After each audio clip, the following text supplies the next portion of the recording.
For those who don't know me, I'm Brother Chris po, Chris Bolaños. Uh, right now I'm teaching at Polytechnic University of the Philippines. I'm an assistant professor at the College of Arts and Letters, Department of Philosophy. In fact, Pastor Amaring and myself both are acquainted with philosophy. I don't want to formalize too much because it's supposed to be a rejoicing festival. I've been teaching also here in MLTC for quite some time now. I thank the Lord that Brother Ike gave me an opportunity to give my efforts to MLTC, no, so that I can use my talent for the glory of the Lord.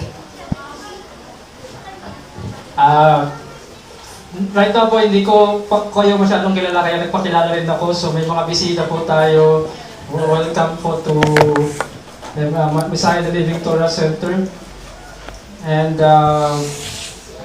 siguro wala nang doubts siguro na meron din po akong master's degree just in case na may tatanungin nyo. Pero hindi na yun masyadong mahalaga dahil nga po no?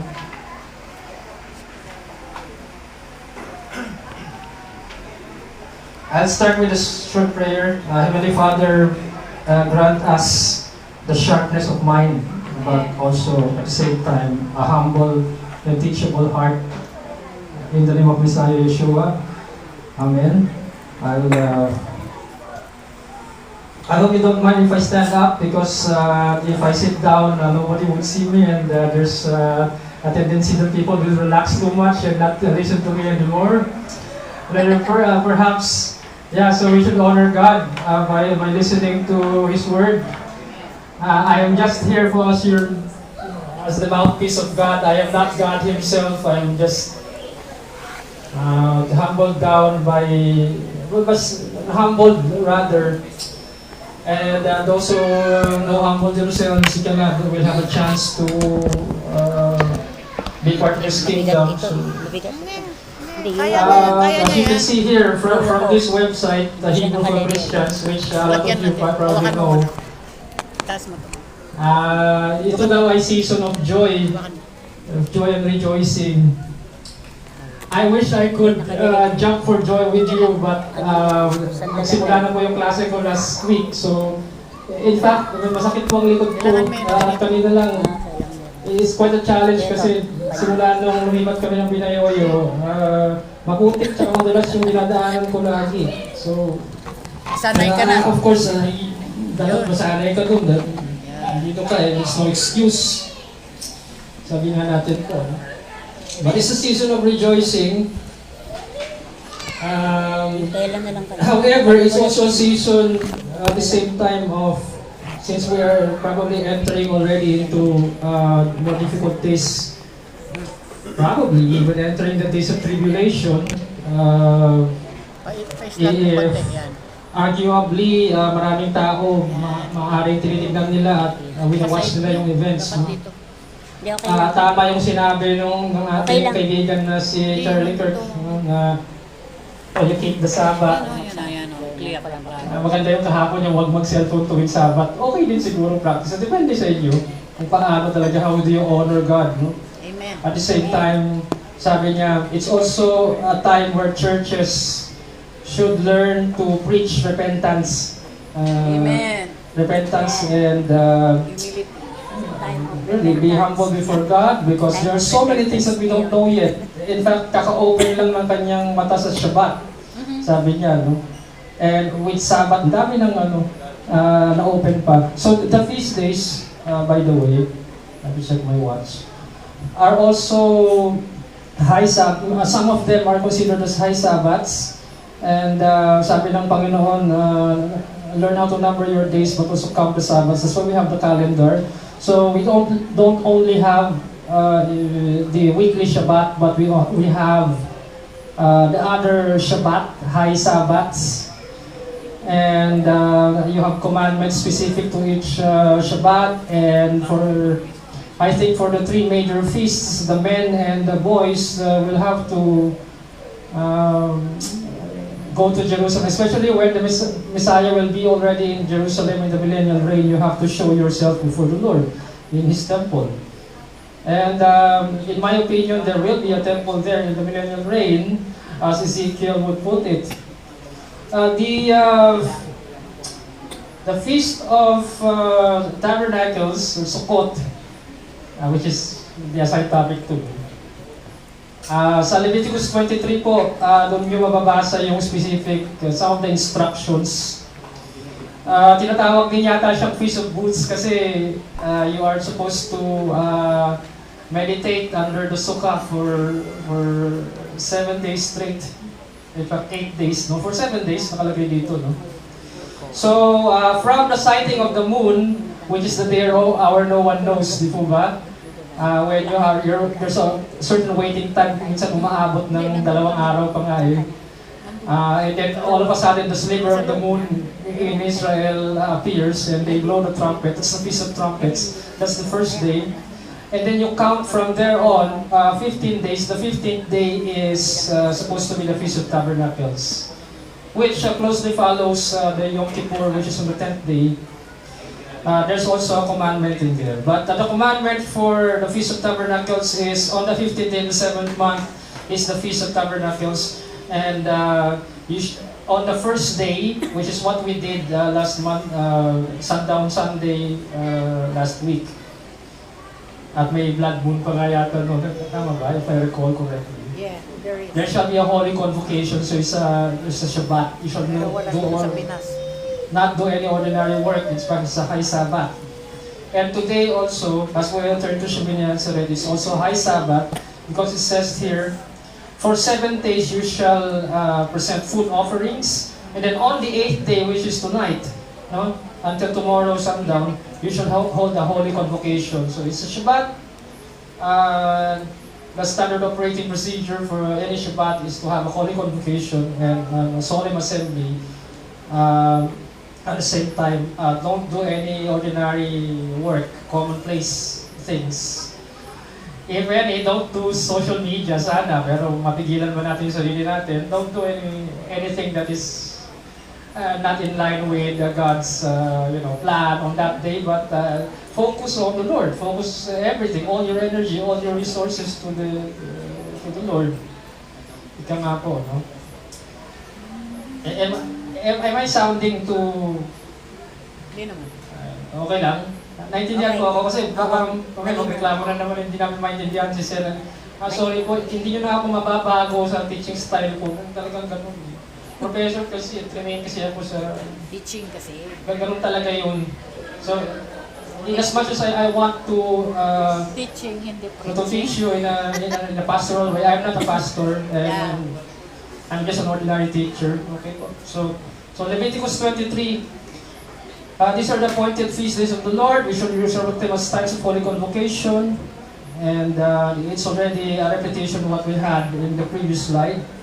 But I would like to point to the 39th verse here, which I underscored. No? On the 15th day of the 7th month, when you have gathered in the produce of the land, you shall celebrate the feast of the Lord for 7 days. On the first day shall be a solemn rest, and on the 8th day shall be a solemn rest as well. So the Sabbath the Sabbath day in particular is the first and the 8th day. Yes. Okay? Celebrate 7 days. So you have 6 days, on the 7th day is a Shabbat. If the 7th day represents the millennial reign, after the first 6 millennia, and the millennial is 1,000 years, after the millennial reign, papasok mo tayo so what you call the 8th day, which is eternity. Amen. And merong principle of sevening doon, nandun din yung maraming basihan yung ating calendar. It's based on many things, including the feast days. When you count 50 days and from first fruits, and then the 50th day would be Shavuot. There's just so many things to uncover. And if you have no patience and you have May mic. no... Brother Chris, bakit ang daming... nagbibigay mo kasi tayo ng oras at panahon dito para maituro natin. At medyo kinocommand din po tayo ng ating Panginoon, especially the men, to honor God by knowing these things and teaching them to our community. Amen. Otherwise, maging stagnant lang po at parang stale water yung ating faith. Yeah. Kasi, you know, popular Christianity today is really like that. You know, it's not upgrading the way we expected it to upgrade. No one is so interested so much anymore into studying what Yeshua really did with his disciples, what happened in Antioch, what happened in the Jerusalem Council in the first century, what did they practice. In fact, they were already, the newcomers were already expected to know the Shabbat. In fact, in Acts 15, Moses is being read in our synagogue every Shabbat. They already were keeping Shabbat, there's no question about it. And of course, there were other things like keep kosher because you're not supposed to eat blood and food sacrificed to idols and abstain from sexual immorality and so on and so forth. So, in other words, there's also Torah. They're expected already to be taught little by little, slowly but surely, with Torah understanding. And part of the importance of Torah keeping, a huge part of it is to know the Shabbat and the feast days. So, by the way do we need to introduce mamaya na siguro before I turn over the mic. Anyway, saglit lang naman po ito. I'm so conscious of the time. And you should take on the first day the fruit of splendid trees, branch of palm trees, and boughs of leafy trees and willows of the brook, and you shall rejoice. Kaya meron ding tradition po ng you have the lulav, no? And then you have in verse 42, you shall dwell in the sukkah, the booth for 7 days.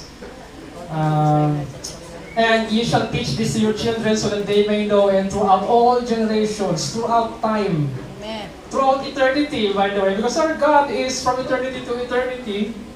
Do you believe that God is Eternal. from eternity to eternity? Yes. Yun. So, even through eternity daw, we will still be doing this.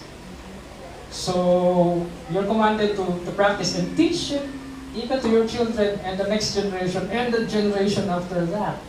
The reason why we keep on repeating it, because this is a dress rehearsal also for the coming millennial reign and the 8th day following the millennial reign. Yan po yung lulav.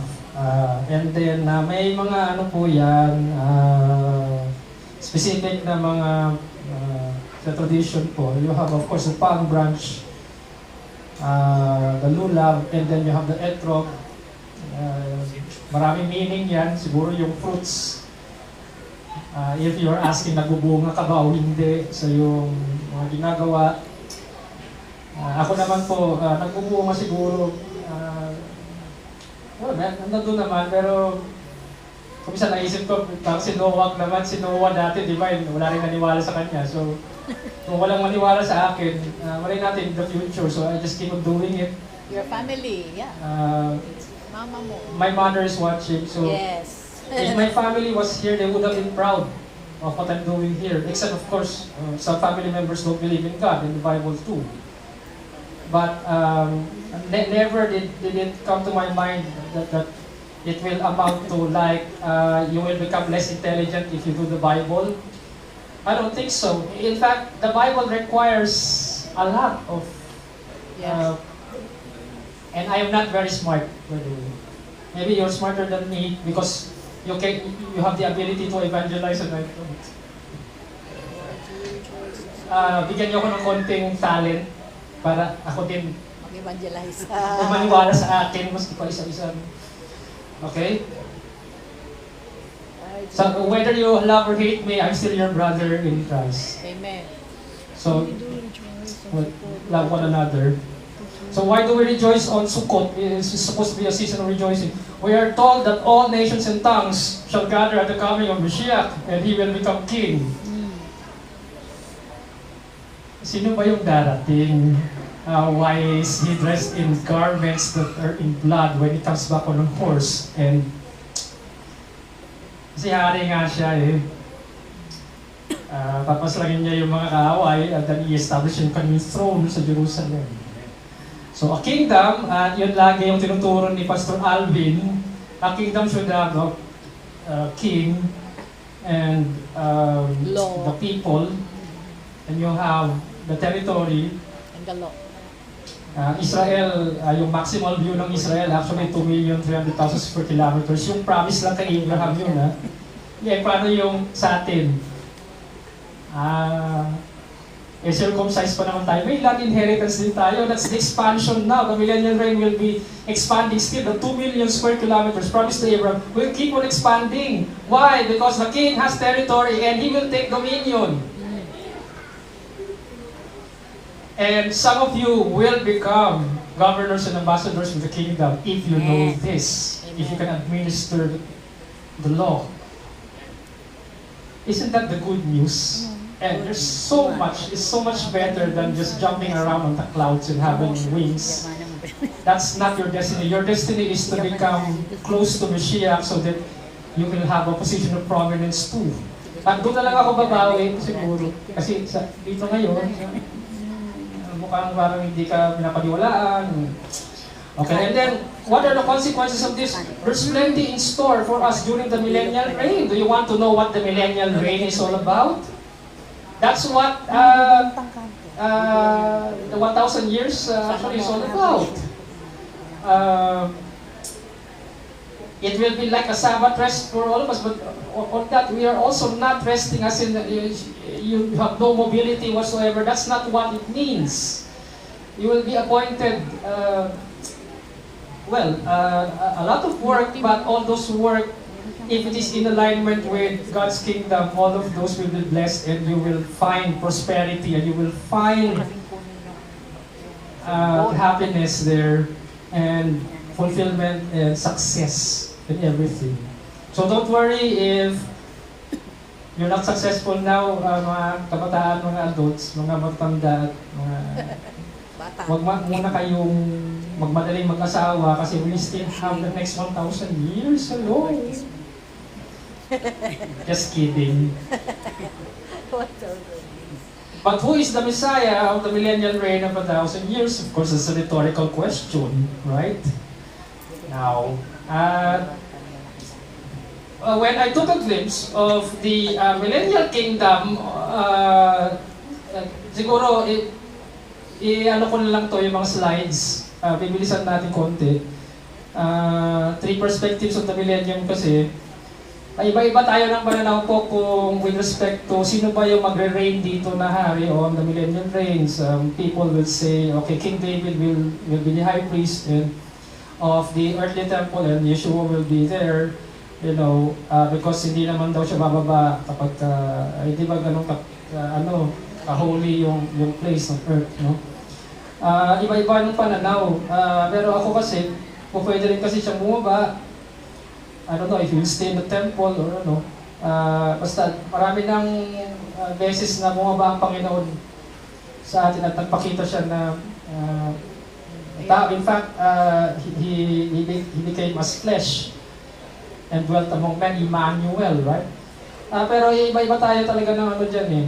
Halimbawa, yung post-millennialism, sinasabi niya that Yeshua won't come back until after the millennial reign. Yun namang millennialism, sabi nila, it teaches the millennial kingdom already began at the resurrection of Messiah in the 1st century, sometime in the 1st century, and then Yeshua is reigning right now, and he's waiting for the time when maybe there's a waiting time ng sinasabi nila na the whole earth will be Christianized daw and then he will come back. Pero sa akin po, hindi na natin kailangan pag-awayan. Yung aking view dyan is premillennial. Just for me, in fact, that's the view also of Jim Staley and Joel Richardson and some other teachers. So, let's just respect each other siguro sa ano. Kasi I think yung premillennial, which says that Yeshua will come back before the 1,000-year reign on earth. And it's coming already. Yun lang naman po sa akin. Marami kasi biblical verses that support that view. But You may engage in a healthy debate later if you want to, but for now, that's my view. Maybe you can change my mind, but how many verses do you have? So yun lang po, no? So he will regather Israel from the four corners of the earth, bring them back to the land, and they will rule with him for 1,000 years. And the land is eretz, it's here on earth. It will happen on earth. And it seems like in some of the preaching ng maraming churches ngayon, nawawala yung earth element noong kingship and kingdom. Dahil mas gusto pa yata nilang mag-escape to the clouds. And sinabi na nga that the earth will become my footstool, di ba? So whatever is happening in heaven right now, He will extend on earth. In fact, in the millennial, after the millennial kingdom, the New Jerusalem will come to earth. Amen. It's coming to earth. Down. And it will still be on earth, except that the saints will be able to go into the gates and see the wonderful sea of glass, gold and precious stones, and gates of the 12 tribes, and the foundations where the names of the 12 disciples are written. And probably some of our names will also be written in the walls. Yan yung pangako niya, keep my Shabbat, I will write your name in my temple. Anyway, when will the millennial kingdom take place? Yeshua will come back to establish His kingdom after the Great Tribulation, I guess. Our current view right now is that the rapture probably will not happen before the Great Tribulation, or before the Tribulation. Dahil nga sa Matthew, sinasabi doon. And I have a separate teaching on that, don't worry, but let's engage with that some other time.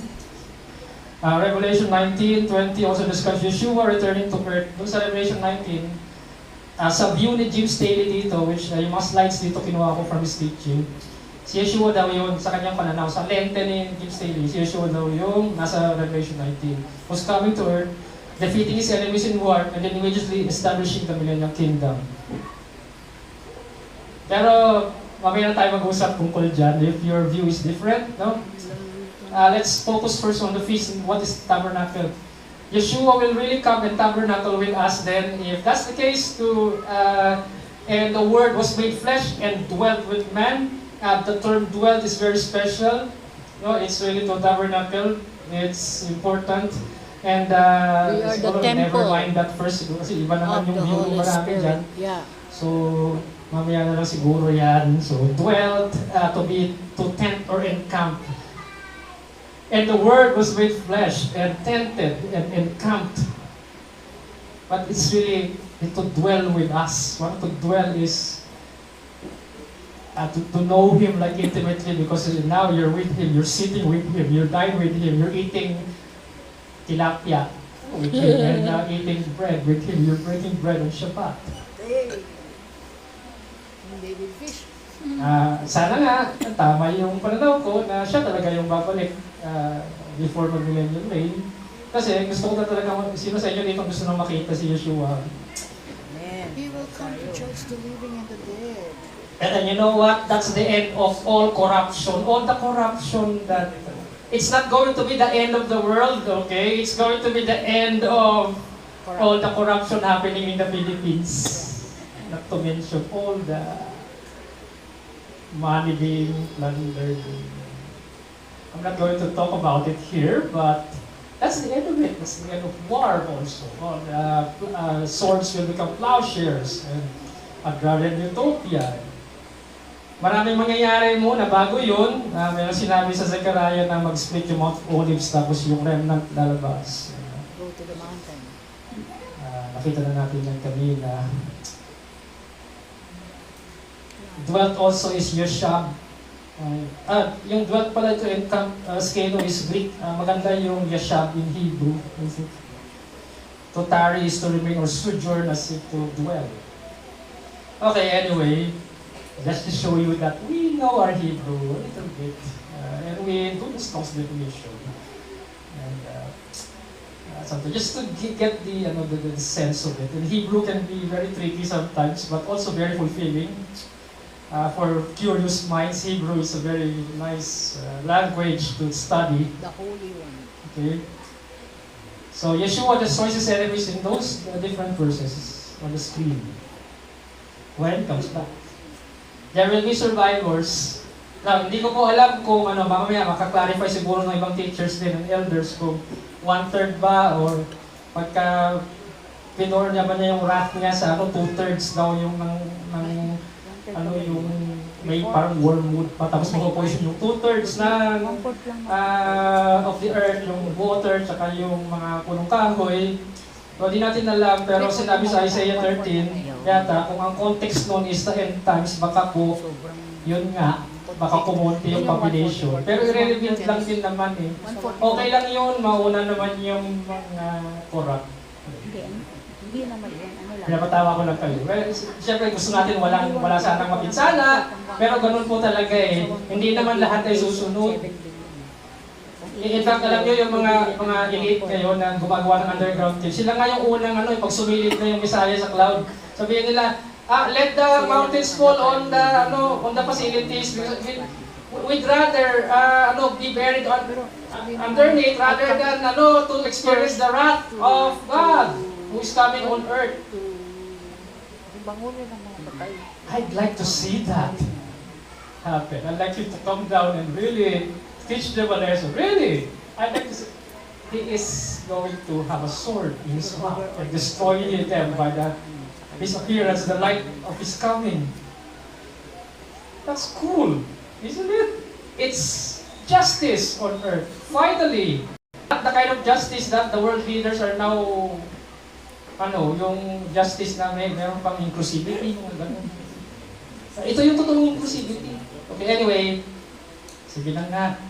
May mga malileft naman, sila yung mag-create ng bagong genesis ng earth.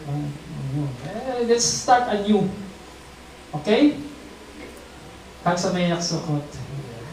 Yung slide ko na yung bumati sa inyo.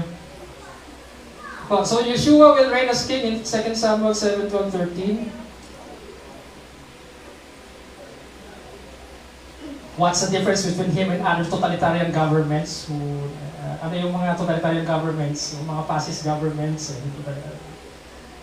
they rule with a total kaya lang yung iba kasi they establish their governments through propaganda and trickery and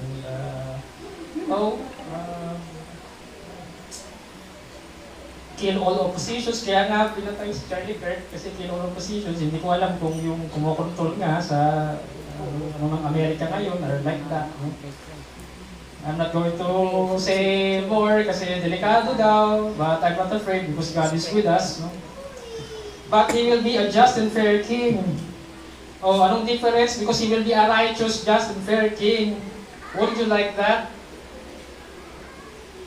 That's different from the world leaders already existing today who want social control and manipulation of each aspect of your life. Kaya hindi po siya ganun. Iba to. Kaya lang may rules siya. So yung rules you follow. And when you follow the rules, everything that in your heart's desire. Hindi ko kilala yan pero matanda na siya. Isaiah 65:20. Sinabi noon na during the millennial reign, no more shall be in it an infant who lives but a few days.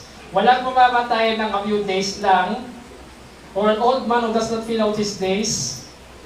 For the young man shall die 100 years old. Kung mamatay ka daw ng 100 years old, parang bata ka pa nun eh. Pero ang ibig sabihin lang yan, kasi yung Hebraic nga is, matagal ang buhay sa millennial reign. Walang mga artificial na fertilizer, mga gamot na chemical. Kasi ituturo nyo sa atin kung paano gamutin yung sarili natin.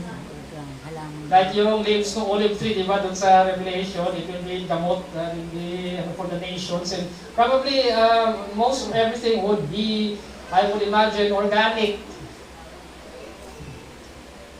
And the sinner, 100 years old, shall be accursed. Yun nga yung ibig sabihin nun. Parang bata ka pa nga, 100 years old eh.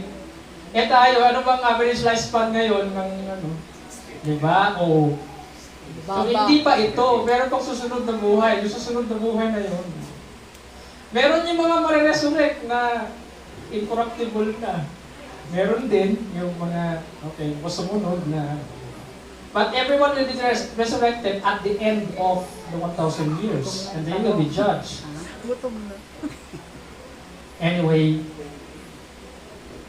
Israel will receive its inheritance. All of Israel, including the faithful Gentiles who join Israel, which is Israel to the blood of Abraham. Yun, pero i-expand ko yan, sabi ni Yeshua. Alam niyo kung bakit? Kasi nga, after all the kingdoms would have been destroyed sa panaginip ni Nebuchadnezzar, di ba yung kay Daniel? Pag na-destroy na yun, the rock that which was fashioned not by human hands, that's the kingdom of Messiah on earth. It will cover the whole earth. Imagine the whole earth and we have land. There's plenty of land. So don't worry if kung hindi ka makasama doon sa 2 million square kilometers na yun. Malawak ang mundo. At magiging domain niya pati ang Pilipinas. So, Republic of the Philippines, Kingdom of Israel. And it will still be Israel. Not any other name. Birth rate will be increased, so doon kami mabawi. Siguro. Magkaanak na marami kasi kumonti yung tao. Pero yung mag-aanak na marami, syempre, siguraduhin natin, naturuan natin sila ng kagandahang asal at ng Torah. Amen. See, I will multiply them, and they shall not be few. And no more shall we experience children who are disobedient to their parents, or, you know, as the wickedness of our generation we've seen today. Sila agad sa mundo. Their children also shall be as a foretime, and their congregation shall be established before me. Try nila. And the law will come forth from Zion, as Micah 4:2 said. Isaiah 11, the wolf shall dwell with the lamb. Yung mga animals will be like the lion will dwell with the lamb. And kung may alaga kang mga snake at mga crocodile, that's the time na hindi ka na kakainin ng alaga mong crocodile. Yeah. Kasi mababait na sila. At pwede mo nang pakainin, pwede mo nang yakapin si yung leon. Yung may buhok, no? Kita kang leon. Yeah. So kung mag-alaga nun, I don't know if you're with me there. We have lots of cats, but I'd like to have a big cat. Like Yes. lions and tigers, right? Wow. Yes. Mangarap na kayo ngayon pa lang, at ang fulfillment yan sa laki ng pangarap mo daw, doon mami-measure yung imagination mo eh. Okay, so yung pangarap mo, may vineyard tayo, may mag-ubasan tayo, lahat tayo kakain ng masarap, na marami, strawberries, and bell peppers and tomatoes, and the finest wine. Wow. Yes. Amen. Then the survivors from all the nations that take salamat sa Panginoon dahil may yun nga yung untold story eh. Yun yung untold story na dapat malaman natin mga believers kasi hindi lang to yung grabe naman yun, maging cherubim sa ulap. At yung cherubim, blurred pa yung understanding ng cherubim. Hindi nga ganun eh. This is going to happen and this is the destiny of man. God has this in store for you. That's the good news. You haven't even begun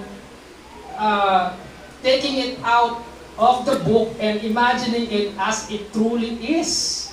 You haven't, hindi pa binubuklat, di alam yung tunay na narrative, yung story. Nakalimutan mo yung promise kay Abraham. Huwag tayo magsimula. Kasi yung promise kay Abraham, yun yung i-fulfill at i-expand pa ng ating Messiah. Amen. And okay, all the nations that have attacked Jerusalem will go up year after year to worship the King, the Lord Almighty, and to celebrate the Feast of Tabernacles. It will happen throughout time. If any of the peoples of the earth do not go up to Jerusalem, according to Zechariah, during that time of the millennial kingdom, We'll have no rain. they will have no rain. Kaya, ano yung sabihin pag walang rain? Walang blessing. Magtuyot, famine, dun sa ano, bakit mo ba gugustuhin na meron kang ganun? Magsumunod ka na lang, ano ba yan? Amen.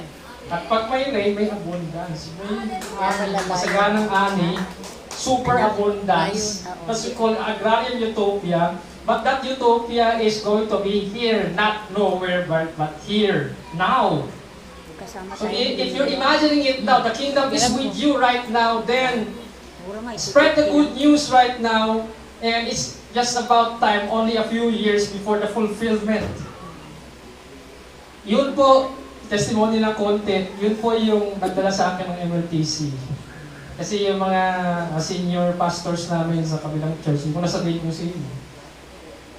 Na-discourage ako dahil nabasa ko yung Isaiah 35, saka yung nakita ko si Perry Stone doon sa video niya na nasa Arava, desert siya ng Israel. Tapos bigla na lang, 50 years ago, walang vegetation dito, sabi niya. Pero by the miracle of God and some human engineering na binigay sa mga Jew na drip irrigation technology, bigla na lang sa disyerto mismo na may saline soil ang lalaking mga tomatoes, bell peppers.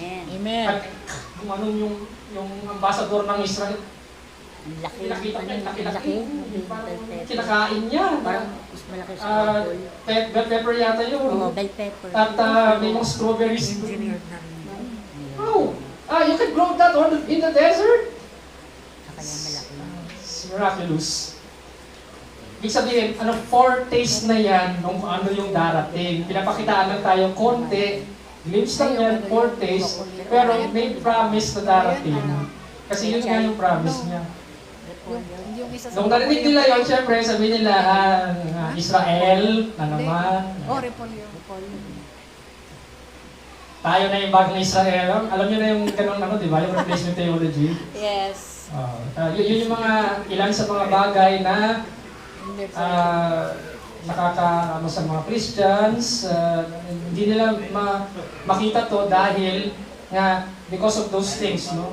Anti-Semitism, replacement theology, and many other theologies get in the way of them understanding what the kingdom is all about, really, no? Yeah. If the Egyptian people do not go up and take part, they will have no rain also. They cry for him. So, and this is talking about Feast of Tabernacles, so let's rejoice that you are here right now. Congratulations, you made it to the feast. And because of that, you have blessing, rain. The material needs, yung land, yung magtatanim ka tapos mag-grow talaga yung may ani. Hindi ka magugutom sa Great Tribulation. Yun muna yung importante. So, the best strategy probably is to invest the money on land. Because there will be a famine, but you will not grow hungry if you invest correctly. So this will be the this will be the punishment, no rain. So Scripture is saying, last for just before Messiah comes back, there will be times of tribulations, though. So the groaning of all creation before the sun and moon darkens and the light bursts from the sky, the bride welcomes and affirms this and prepares. So may preparation din po yung bride. Pero kung titignan natin po yung pattern sa Torah, hindi naman sila from Goshen ay bigla silang ni-rapture to the promised land. Hindi po ganun, dumaan muna sila sa wilderness. So you have a picture of that. Buti na yung wilderness natin probably is not going to last for 40 years because we are not as stiff-necked as some those other people who still want the meat from Egypt, right? So right now we are probably more obedient because slowly but surely naman Jeremiah 31 is writing the law in your hearts. Okay, if you're not prepared for the end times, maybe you aren't the bride but the wedding guest. Ba't ko ba sinulat to? Kasi 2 years ago pa kasi ito. Then I saw the thrones and they who sat on them and judgment was given to them. And I saw the souls of those who had been beheaded because of the testimony of Yeshua and because of the word of God. Iba-iba naman yung destiny daw niyan. Yung mga katulad ni Charlie Kirk, na ano talaga, no?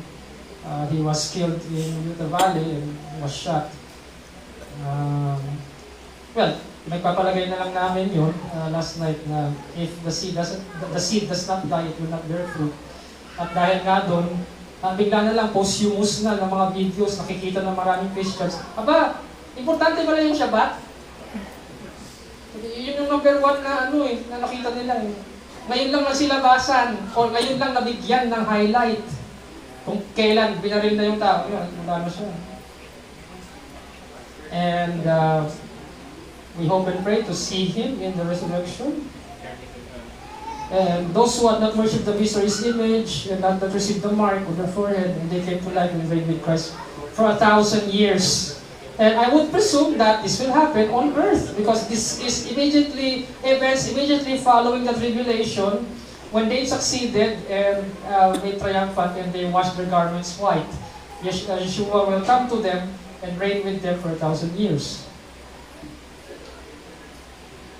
Siguro mabibigyang linaw na po ito mamaya pag si Pastor Alvin na kasi 1,000 year yan, may first death doon and may first resurrection before mag-millennial reign, and then may second resurrection dito at the end of the 1,000 year reign.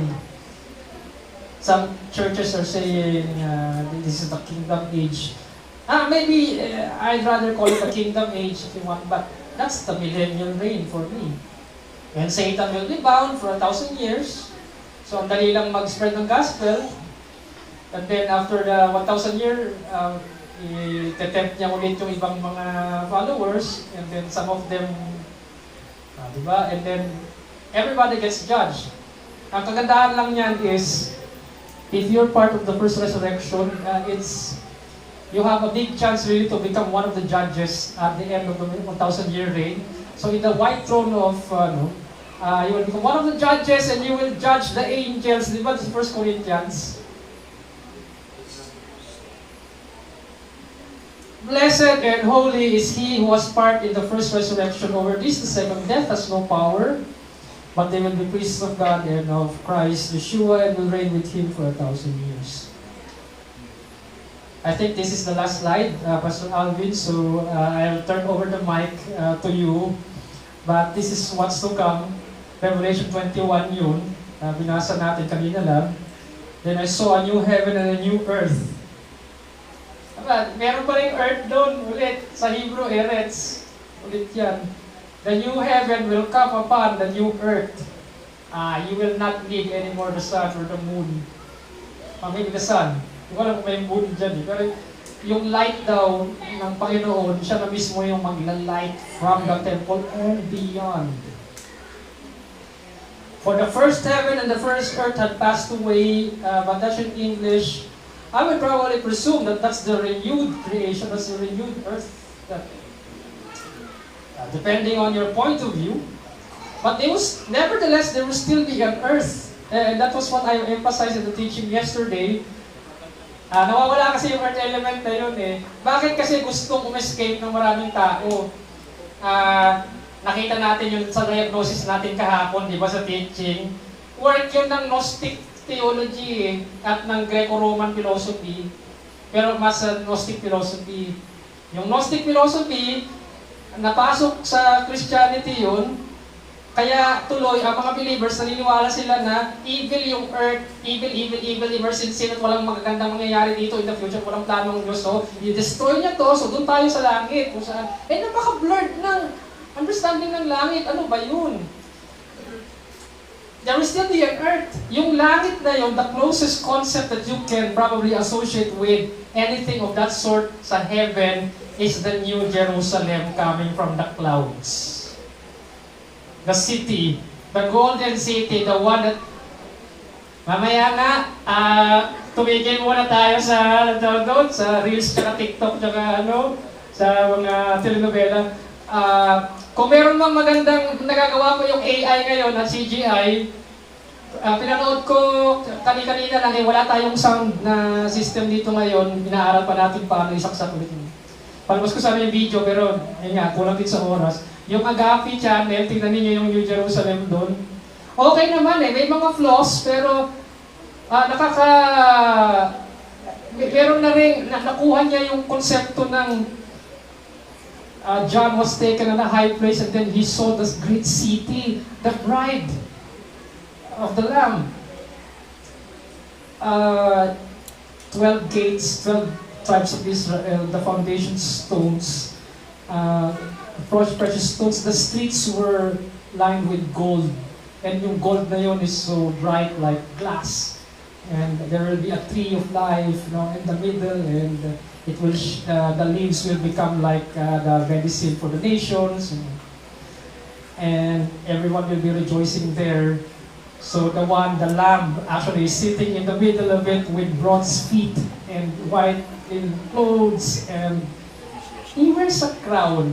Kapag nakita nyo yung crown, kung maliit lang tong crown ko na regalo sa akin, binigyan ng asawa ko yung crown. Hindi naman pwede sa ulo sa kilo na lang. Pag nakita ko na yung crown, ano ibig sabihin ng crown na to? Di ba, may hari. Yung hari na yun, parating. Ano yung parating? Yung kingdom niya. Ready na ba tayo? Yes, probably, but what is the kingdom all about? The Bible has so many stories to tell. We haven't even begun telling the real story yet. So rejoice. My message today is read, and understand. You don't have to be like a master's degree like me to understand the Bible. The Hebrew mindset is that which unlocks many, many things. The language game of the Hebrew understanding. It unlocks many things. And then it gives you a glimpse of this promise. And this is what was being promised to Abraham also. Did not Abraham want to see the city which was not fashioned by human hands? Probably he was anticipating also the New Jerusalem, the city of gold, the city of goodness. Behold, and there are good things that are in store for those who love the Lord God, Jehovah, and the Lamb of God, Yeshua HaMashiach. So, praise God. Thank you for your time. I'll turn the mic over to Pastor Alvin now. All glory and honor goes back to the Heavenly Father. Amen.